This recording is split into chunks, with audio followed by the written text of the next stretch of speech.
एक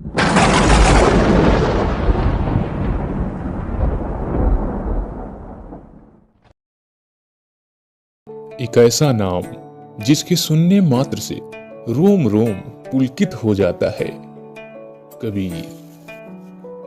गगन मंडल से उतरे सतगुरु सत्य कबीर, जल माही पौड़न किए सब पीरन के पीर।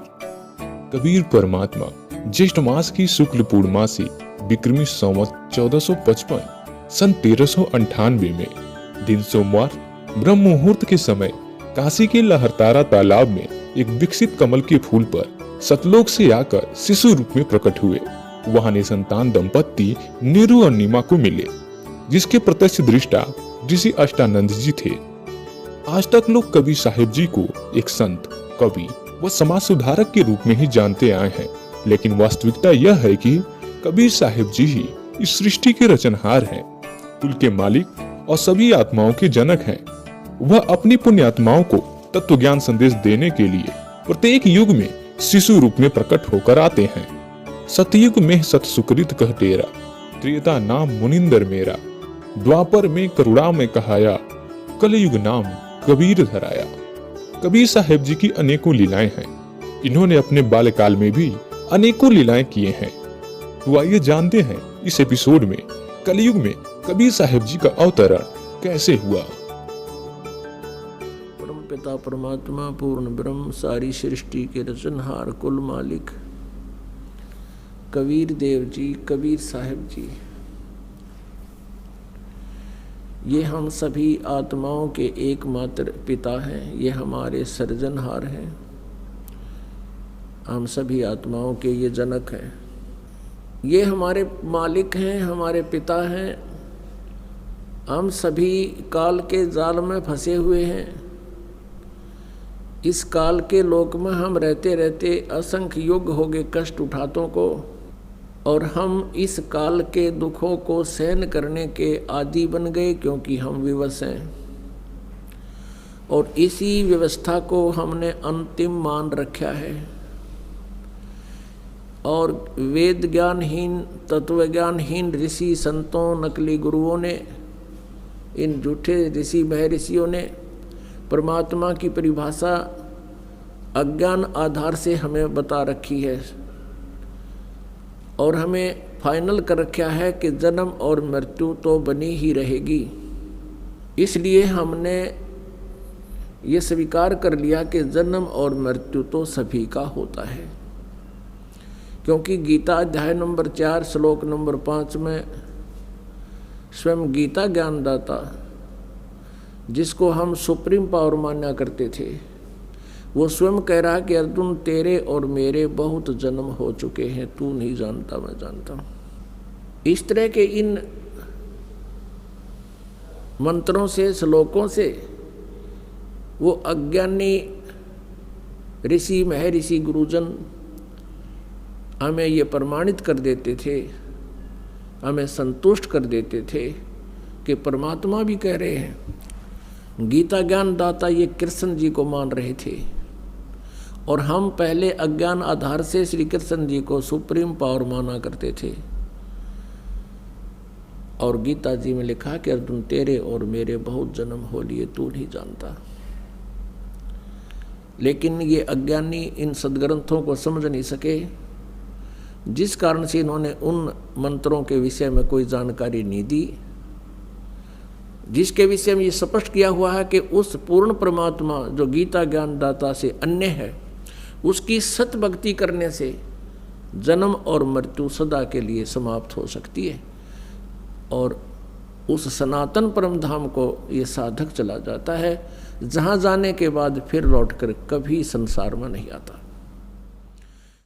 वो अपने ही सदग्रंथों में विद्यमान है। श्रीमद् भगवत गीता अध्याय नंबर 15 के श्लोक नंबर 1 से 4 में स्पष्ट किया है कि तत्वदर्शी संत वो होगा जो उल्टे लटके हुए संसार रूपी वृक्ष के सभी पार्ट्स को बता देगा, उसके सभी विभागों को जानता है, जड़ से लेकर टहनियों तक। वो तत्वदर्शी संत होगा, और उस तत्वदर्शी संत के प्राप्ति के पश्चात परमेश्वर के उस परम पद की खोज करनी चाहिए जहाँ जाने के बाद साधक फिर लौटकर कभी संसार में नहीं आते। और उसी परमेश्वर ने जो गीता ज्ञान दाता से अन्य है सब ब्रह्मांडों की रचना की है, अर्थात संसार रूपी वृक्ष की प्रवृत्ति उसी से विस्तार को प्राप्त हुई है।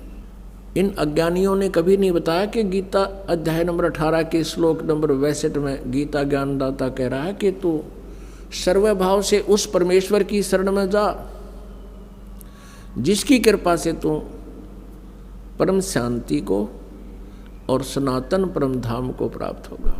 पुण्यात्माओं, उसी रहस्य को बताने के लिए परमात्मा परमेश्वर पूर्ण ब्रह्म, जिनका वास्तविक नाम कबीर देव है, कबीर देव, हम उसको कबीर साहब कहते हैं, कबीर परमेश्वर कहते हैं, वो परमात्मा स्वयं अपने सतलोक स्थान से उस सनातन परम धाम से जहाँ जाने के बाद फिर प्राणी जन्म मृत्यु में कभी नहीं आता, तो वो परमात्मा स्वयं वहाँ से चलकर गति करके आते हैं अपनी प्यारी आत्मा को, जो अच्छी आत्माएं हैं, जो ज्ञान ग्रहण करने योग्य होती हैं, उनको आकर के वो ज्ञान बताते हैं और उसको अपने से पूर्ण परिचित करा के फिर उस तत्व ज्ञान के प्रचार के लिए उसको पुनः उसी बॉडी में, शरीर में भेज देते हैं। जैसे आदरणीय गरीबदास साहिब जी को जब वो 10 वर्ष के थे, उनकी आत्मा को सतलोक लेकर गए प्रभु, अपनी सभी समर्थता से अवगत कराया, ब्रह्मा जी, विष्णु जी, शिव जी आदि की स्थिति से परिचित कराया, पूरे ब्रह्मांडों की रचना के विषय में जानकारी दी और फिर उनको वापस शरीर में भेज दिया था, क्योंकि उधर से कुल के लोगों ने उस बच्चे को मृत जानकर अंतिम संस्कार करने के लिए चिता पर रख दिया था। फिर वापस परमात्मा ने उस आत्मा को पूर्ण परिचित करा करके वापस भेज दिया, शरीर में प्रवेश कर दिया, फिर वो बच्चा जीवित हो गया। तो आज का जो समागम है ये उसी उपलक्ष्य में, उसी खुशी में मनाया जा रहा है कि परमात्मा ने उस गूढ़ रहस्य को बताने के लिए जो वेद और सदग्रंथों में, गीता जी में जो गूढ़ रहस्य छुपे हुए हैं, उनको बताने के लिए परमेश्वर स्वयं ही धरातल पर अवतरित हुए, सह शरीर आए। ये वो शुभ महीना है, ज्येष्ठ मास, और ये आने वाली जो पूर्णमासी है अभी 4 दिन बाद, यानी 15 जून की, ये वो शुभ दिन है कि वो परमेश्वर कलयुग में सतलोक से चलकर, सनातन परमधाम से चलकर गति करके सह शरीर आए और भारतवर्ष की पवित्र भूमि काशी शहर में एक लहर तारा नामक तालाब में विकसित कमल के फूल पर वो पूर्ण परमात्मा एक नवजात शिशु रूप धारण करके विराजमान हुए। ब्रह्म मुहूर्त, सूर्य उदय होने से लगभग 1.5 घंटा पूर्व के समय को ब्रह्म मुहूर्त कहते हैं। उसी समय एक अष्टानंद नाम के ऋषि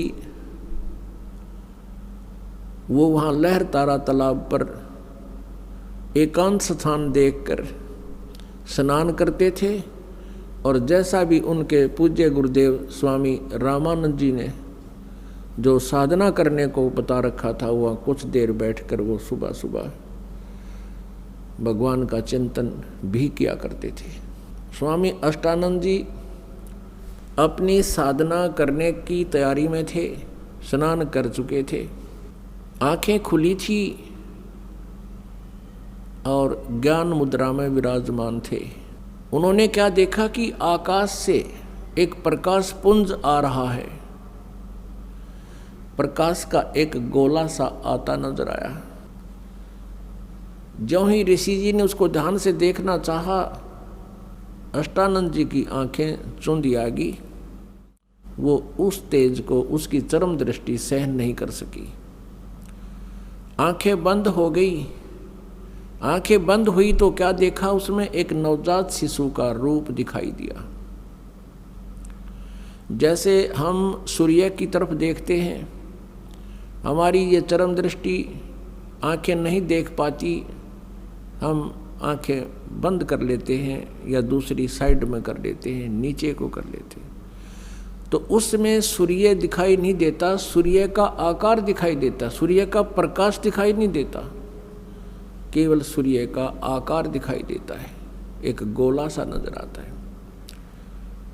इसी प्रकार अष्टानंद जी परमेश्वर के उस तेज पुंज को नहीं देख सके। पहले तो उसने देखा कि प्रकाश का कोई गोला सा आ रहा है,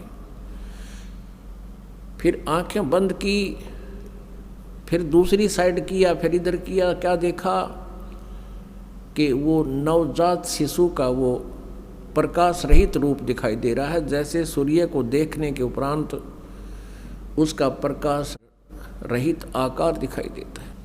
और क्या देखता है अष्टानंद जी के वो प्रकाश एक कमल के फूल पर एकत्रित और अदृश्य हो गया।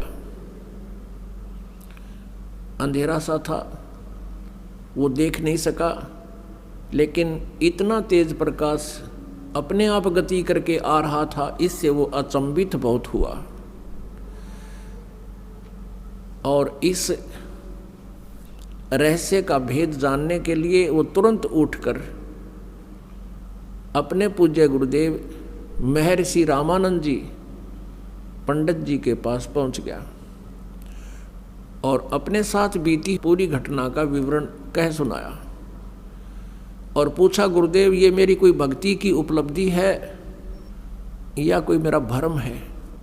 ये कोई स्वप्न भी नहीं कह सकते, क्योंकि मैं जागृत और खुली आंखों देख रहा था।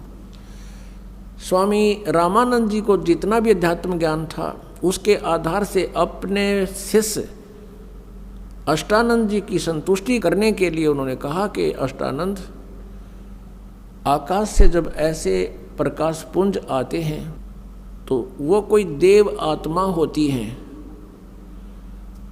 और स्वर्ग लोक से आते हैं, यहाँ किसी माँ के गर्भ में वो प्रवेश करेंगे और फिर जन्म लेंगे और अपना जिस उद्देश्य से वो आते हैं उस कार्य को वो फिर पूरा करेंगे। ऐसे लक्षण महापुरुषों के अवतरित होने के होते हैं। अब जैसा भी उस ऋषि को ज्ञान था, अपने शिष्य को संतुष्ट कर दिया और कहा कि अष्टानंद, तेरी कोई भक्ति की उपलब्धि नहीं है। उधर से क्या हुआ कि एक गौरी शंकर और सरस्वती नाम के पति पत्नी ब्राह्मण थे। भगवान शिव जी के बहुत उपासक थे, कट्टर समर्थक थे, इष्ट रूप में उन्हीं को मानते थे, अन्य किसी देव को वो पूज्य नहीं मानते थे। और निस्वार्थ वो भगवान शिव की कथा सुनाया करते थे, महिमा सुनाया करते थे। जो भी पैसा उनके पास आ जाता था कथा करते समय, तो अधिकतर वो धर्म में लगाया करते थे। उनका कोई संतान नहीं थी, विवाह को लगभग 20-25 वर्ष हो गए थे, उनके कोई संतान नहीं थी और संतान की चाह उनके हृदय में बहुत घनी थी। रह रहकर भगवान शिव जी से प्रतिदिन प्रार्थना किया करते थे। कुछ दिनों के बाद क्या हुआ कि जो काशी के अन्य ब्राह्मण थे, जो जनता से पैसे लेकर के उनको गुमराह करके पैसे ऐंठा करते थे, उनको लगा कि जो गौरी शंकर है ये निःशुल्क और निस्वार्थ भाव से जनता को कथाएं सुनाता है और काशी के लोगों की अधिक आस्था इस गौरी शंकर में होती जा रही है। इस कारण से वो ईर्षा किया करते थे, लोगों को कहा करते थे कि ये गलत है, ये झूठी कथाएं सुनाता है, उसमें बहुत से दोष निकालते थे। दूसरी तरफ मुसलमान बहुसंख्या में बनारस में थे, वो भी इस बात से परिचित थे कि काशी के अन्य पंडित गौरी शंकर से ईर्षा रखते हैं, वो इनके साथ नहीं हैं। और हिंदू धर्म का अत्यधिक प्रचार बनारस में ये गौरी शंकर कर रहा है, ये शिवजी का पुजारी है। तो उन्होंने ऐसा अवसर देखा कि अब न तो हिंदू गुरु इसके साथ है, उन्होंने अपना जल उस गौरी शंकर के परिवार के पूरे घर में छिड़क दिया। मुसलमानों ने झूठा जल करके सारा छिड़क दिया और ज़बरदस्ती गौरी शंकर और उसकी पत्नी को पिला दिया। इस दृश्य को वो ईर्ष्या करने वाले अन्य ब्राह्मण देख रहे थे, उनको पता चला। उसी दिन से उन्होंने गौरी शंकर और सरस्वती जी को अपनी बरादरी से निकाल दिया और कह दिया कि ये मुसलमान बन गए हैं, इन्होंने झूठा पानी पी लिया है, जबकि उनको बाई फोर्स पिलाया गया था। अब ऐसी स्थिति में गौरी शंकर ने मुसलमान धर्म को स्वीकार कर लिया, क्योंकि हिंदुओं ने उनका बहुत विरोध कर दिया और गंगा में स्नान करना भी बंद करवा दिया कि अब ये मुसलमान हो गया, ब्राह्मण नहीं रहा, हिंदू नहीं रहा। अब गौरी शंकर का नाम बदलकर नीरू रख दिया मुसलमानों ने, और सरस्वती का नाम नियामत रख दिया, उसको नीमा कहने लगे, और नीरू का नाम नूर अली रख दिया, उसको नीरू कहने लगे। लहर तारा नामक तालाब की स्थापना कैसे हुई? वो एक बहुत बड़ा गड्ढा था, लगभग सैकड़ों एकड़ में झील थी, और गंगा का पानी लहरों के द्वारा ओवरटेक होकर, ओवरफ्लो होकर, जैसे पशु घाट बने हुए थे उनसे उछलकर वर्षा के दिनों में जब फुल स्वयं पर गंगा चलाकर बहती थी, तो पानी ओवरफ्लो होकर के लहरों के द्वारा रिस रिस के ऊपर के उछल के एक बहुत बड़े सरोवर का रूप धारण किए हुए था। उसका जल गंगा के तुल्य ही निर्मल था, लंबी चौड़ी झील थी, झील तो नहीं कह सकते, लंबा चौड़ा सरोवर था, वो तालाब था। और अष्टानंद जी भी वहाँ एकांत स्थान पा करके स्नान किया करते थे उसी स्वच्छ जल में। उधर से नीरू नीमा पहले ब्राह्मण थे, प्रतिदिन गंगा पर स्नान करने जाते थे। गंगा में स्नान करना ब्राह्मणों ने उनको प्रतिबंध लगा दिया, मना कर दिया। तो वो भी उसी लहर तारा नामक तालाब पर स्नान करने के लिए प्रतिदिन जाया करते थे। उस दिन भी जिस दिन परमात्मा उनको मिले, वो प्रतिदिन की तरह सुबह उठकर, ये गर्मियों का मौसम, सुबह वक़्त से उठकर चल पड़ते थे। जहाँ वो रहते थे उनकी जुलाहा कॉलोनी से लगभग 4-5 किलोमीटर की दूरी पर वो लहर तारा तालाब था। प्रतिदिन वो सैर भी हो जाती थी, स्नान दोनों पति पत्नी वहाँ करके आते थे। वो भले ही मुसलमान बन गए थे, लेकिन भगवान शिव को नहीं भुला पाए थे। अंदर से वो फिर भी पुकार उसी अपने इष्ट को ही सुनाते थे। उस दिन नीमा रोती हुई कह रही है, हे भगवान शिव जी, आप परम शक्ति हैं, आप देवों के देव हैं, महादेव हैं। मुझ दासी को भी एक खिलौना दे देते, आपके दरबार में भरे भंडार हैं। मुझे भी एक पुत्र दे देते, मेरा भी संसार में हिस्सा हो जाता, और दुनिया मेरे ऊपर कटाक्ष कर रही है, ना जाने क्या क्या कहकर हमें चिढ़ा रही है। ये परमात्मा आपकी दासी का जीवन सफल हो जाता। उधर से न्यू कहकर वो बहुत जोर जोर से रोने लगी, बहुत हिचकी बंद गई। उधर से नीरू कहता है, नीमा यदि हमारे भाग्य में होता तो भगवान शिव अवश्य दे देते। आयु हमारी 60 के आसपास पहुंच चुकी है, वृद्धावस्था ने दस्तक दे दिए हैं और हम अभी भी उसकी तरफ चाह कर रहे हैं। आप ऐसे रोती रहोगी आपकी आंखें खराब हो जाएंगी। बुढ़ापे में कोई उंगली पकड़ने वाला सहारा हमारा है नहीं, पुत्र भाग्य में है नहीं, तेरी आंखें और नष्ट हो जाएंगी, तू अंधी हो जाएगी। सब्र कर, भगवान ने जो किया वो ठीक किया है। ऐसे सांत्वना देते हुए और नीमा हिचकी बंधी हुई रोती हुई आंसू पोंछती हुई वह पहुंच जाती है लहर तारा नामक तालाब पर, जहां वो प्रतिदिन स्नान किया करते थे। पहले नीमा ने स्नान किया, थोड़ा अंधेरा रहते हैं। नीरू बाहर बैठा था किनारे पर, ऊपर पाल पर। जब नीमा स्नान करके बाहर आ गई, नीरू स्नान के लिए लहर तारा तालाब में प्रवेश कर गया और ऐसे पानी से मल कर नहाने लगा, गोते लगा लगा कर स्नान करने लगा। जो वस्त्र पहन के स्नान किया था नीमा ने, कपड़े चेंज करके वो लहर तारा तालाब में पुनः किनारे पर पहुंची उस वस्त्र को धोने के लिए। उसी समय रोशनी हो गई थी, सुबह का उजियाला शीघ्र हो जाता है। थोड़ा सा अंधेरा छटा था, सामने एक कमल के फूल के ऊपर कोई वस्तु हिलती नजर आई नीमा को। नीरू तो नहाने में व्यस्त था, मस्त था। अब नीमा को पहले तो जब देखा कि लगता है कोई सर्प फन उठा रहा है, क्योंकि परमेश्वर ने, कबीर देव जी ने एक पैर का अंगूठा मुख में दे रखा था और एक को हिला रहे थे, जैसे बच्चा लीला करता है। अब नीमा ने ध्यान से देखा तो उस पर क्या देखा कि वो तो बालक है, वो नवजात शिशु है। अब वो जोर से चिल्लाई, अपने पति से कहा कि देखियो जी, कमल के फूल पर बालक है, कमल के फूल पर बालक है।